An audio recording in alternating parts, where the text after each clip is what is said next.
pig আব্বা pig বলো pig wink wink here wink wink wink wink wink wink yeah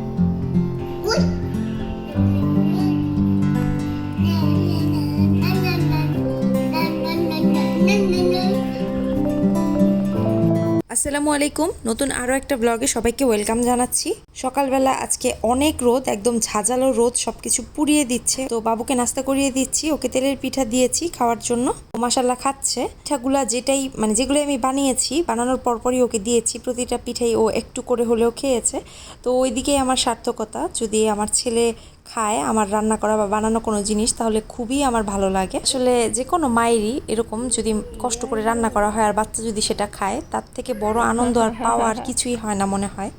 নাস্তা করিয়ে দিয়ে দাওয়াতের প্রিপারেশন শুরু করব। আজকে আরেক দফা গেস্ট আসবে। গত ভ্লগে আপনাদের সাথে আমি শেয়ার করেছিলাম প্রায় 18 জনের মতো বাংলাদেশি এসেছিল আমাদের বাসায়। পিঠা উৎসবের মতো করেছিলাম, 13 পদের পিঠা আমি বানিয়েছিলাম। আজকেও আসবে কিছু বাংলাদেশি, তবে স্পেশালি আজকের দাওয়াতটা অ্যারেঞ্জ করেছি উসমানের বাবার একজন ইন্ডিয়ান কলিগের জন্য। ওনারা আসবেন, এই জন্য পিঠা করব না, কারণ ওনারা ইন্ডিয়ান আবার হিন্দু। ওনাদের কিছু সমস্যা আছে, মানে কিছু কিছু খাবার ওনারা খায় না, স্পেসিফিক কিছু খাবারই আমি করব। গতকালকের চিতই পিঠার ব্যাটার যতটুকু রয়ে গিয়েছিল ওগুলো দিয়ে পিঠা বানিয়ে ফেলছি। আজকে গেস্টদের জন্য আমি আলাদা করে কিছু পিঠা তুলে রেখেছিলাম, ওই পিঠাগুলো আমি সার্ভ করব, সাথে এই চিতই পিঠাটাও সার্ভ করব। আর আলাদা করে তো ডিনার এর অ্যারেঞ্জমেন্ট করবই ইনশাল্লাহ। চটপটির মিক্সচারটা আমি সুন্দর করে সিদ্ধ করে নিয়েছি। এখানে চটপটি মশলা, একটুখানি শুকনা মরিচের গুঁড়া দিয়েছি, চিলি ফ্লেক্স দিয়েছি। এবারে আমি কিছু মশলা অতিরিক্ত দিয়ে দিচ্ছি, ধনিয়া গুঁড়ো দিয়ে দিচ্ছি। এটা তেলে আমি করে রেখেছিলাম।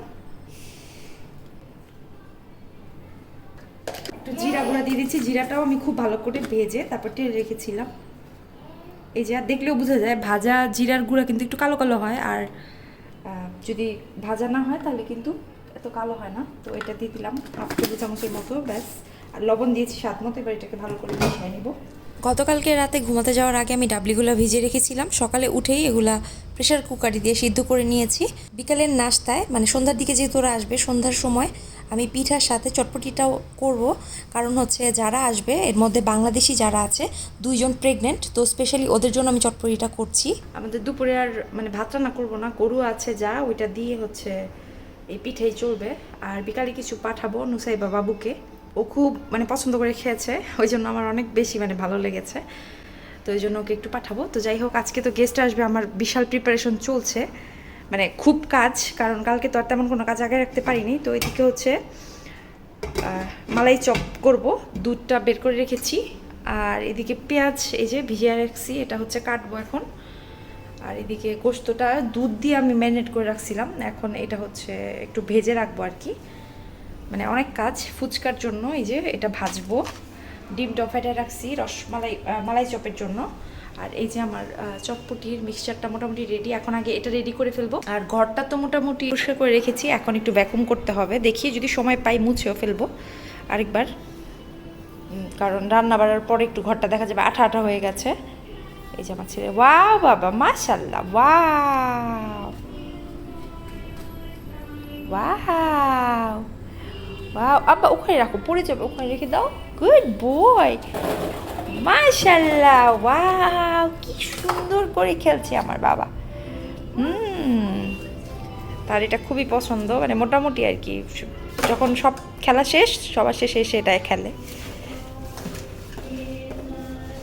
টিভি তো চলতেছে, আপনাদেরকে তো দেখাইছি ওই যে এই কাজ যে করছে, এখন কি আর করার আছে, এটা তো কোনোভাবেই উঠানো সম্ভব না। তারপর আপনারা যদি কেউ জেনে থাকেন যে সোফার কভার থেকে কিভাবে কলমের দাগ উঠানো যায়, তাহলে আমাকে অবশ্যই জানাবেন।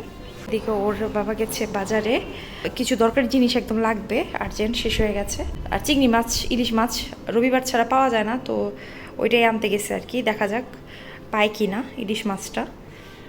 আর আসলে আমি মাছের ঝামেলা করতাম না, কিন্তু যে ইন্ডিয়ান কলিগ আসবে রাফির, সে হচ্ছে তারা হচ্ছে গরুও খায় না, খাসিও খায় না। তো গরু খাসি যেহেতু খায় না, তাহলে একটা ভালো মাছ না দিলে তো হয় না। আর সে সারাক্ষণ এই যে ডাইনোসরগুলোকে এখানে সাজায় রাখবে, আর সে ওই ফাঁকা জায়গাটায় বসবে, এটা হচ্ছে তার খেলা এখন। মালাই চপের স্পেশাল কোনো রেসিপি আমি আপনাদের সাথে শেয়ার করছি না, আসলে ইউটিউবে প্রচুর পরিমাণে রেসিপি আছে। আজকে আমি ফলো করব আয়েশা সিদ্দিকা আপুর রেসিপি। এর আগে কার্ডটা ফলো করে বানিয়েছি আমার ঠিক মনে নেই, কারণ আমি অনেক বছর আগে লাস্ট বানিয়েছিলাম। আর এদিকে আমি একটু টেনশনে আছি, কারণ এই জায়গার সব জিনিসই একটু অন্যরকম, আমি এর আগে ইউজ করিনি। তো মালাই চপটা ফুলবে কিনা এই ব্যাপারে একটু আমি টেনশনে আছি, কারণ গুঁড়া দুধটা কীরকম, যেহেতু এই ব্র্যান্ডের গুঁড়া দুধ আমি এর আগে ইউজ করিনি, ব্র্যান্ডটার নাম আমার ঠিক মনে নেই। তো দেখি কীরকম হয় আর কি। তো আমি আয়শা সিদ্দিকা আপুর রেসিপিটাই ফলো করছি, আপনারা চাইলে রেসিপি লিঙ্কটা ডিসক্রিপশন বক্সে দেখে নিতে পারেন। তো উনি একদম যেরকম পরিমাপ বলেছে ওইরকম পরিমাপেই আমি একদম অল্প করেই বানাবো।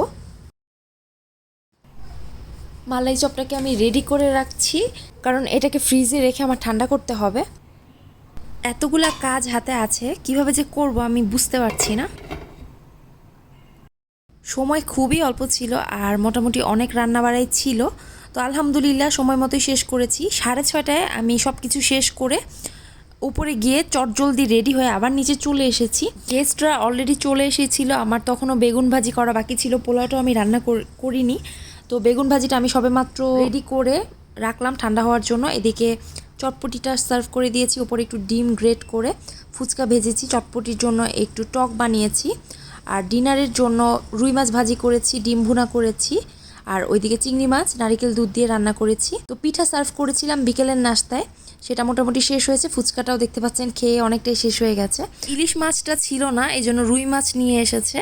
আর চিংড়িটা যদি আগে আনতো তাহলে আমার আজকে এত সময় লাগতো না। চিংড়িটা আমি আজকে পরিষ্কার করেছি, এজন্য আমার বেশি সময় লেগেছে। তো চিংড়িটার নারিকেল দিয়ে আর কি মালাইকারির মতন করেছি, আর এদিকে মুরগি আলু দিয়ে একটা ঝাল ভুনার মতো করেছি। পোলাওটা আলহামদুলিল্লাহ রান্না হয়ে গেছে। তো পোলাওটা হয়ে যাওয়াতে বাচ্চাদেরকে আমি আগেই সার্ভ করে দিয়েছি, আর মুরগি ভাজা করেছি সাথে। এই যে এই মুরগিগুলো দুধ দিয়ে ম্যারিনেট করে রেখেছিলাম। তো ডিনারের সময় প্রায় হয়ে গেছে, আমি এখন খাবার জলদি সার্ভ করে দিচ্ছি, কারণ আজকে সানডে হওয়ার কারণে আগামীকালকে যেহেতু মানডে কোনো বন্ধ নাই, সবারই কাজ আছে।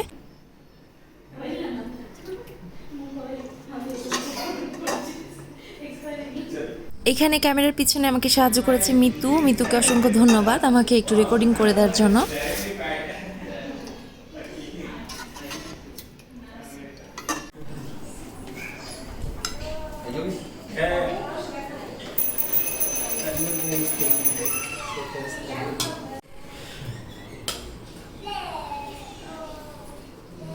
তুমিও নাও।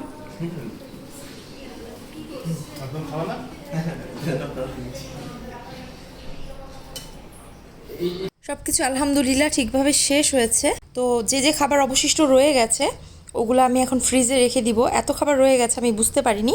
তো এগুলো আর কি ফ্রিজে রেখে দিয়ে আমার আর কয়েকদিন রান্না করতে হবে না, এগুলোই চলে যাবে।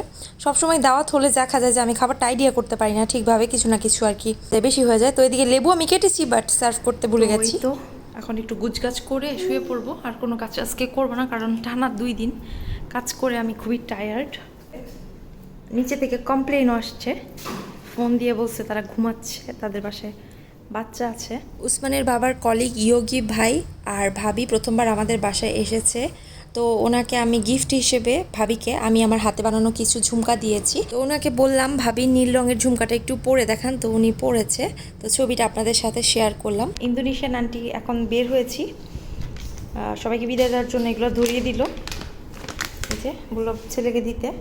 সবাই অনেক গিফটস নিয়ে এসেছে। এই ডাইনোসরগুলা মিতু ভাবি আর শোভন ভাই নিয়ে এসেছে বাবুর জন্য, ও এখানে সাজিয়ে রেখে গেছে ওকে দেওয়ার পরে। তো ইনশাল্লাহ গিফটসগুলো আপনাদেরকে দেখাবো কে কী দিল। সবাই অনেক জিনিস নিয়ে এসেছে গতকালকে আর আজকে যারা এসেছে। তো সব কিছু সুন্দর করে ধুয়ে আমি এখন শুতে চলে যাচ্ছি, কারণ সকালবেলা আসলে কোনো কাজ করতে মন চায় না। তো এখনই সব কিছু গুছিয়ে যতটা সম্ভব ক্লিন করে গেলাম রান্নাঘরটা। এখন শুতে উপরে চলে যাচ্ছি। পরবর্তী ব্লগ দেখার আমন্ত্রণ রইল। সবাই ভালো থাকবেন, আমাদের জন্য দোয়া করবেন। আর চ্যানেলে যারা এখনও সাবস্ক্রাইব করেননি চ্যানেলে সাবস্ক্রাইব করে ফেলবেন অনুগ্রহ করে। বিদায় নিচ্ছি, আল্লাহ হাফেজ।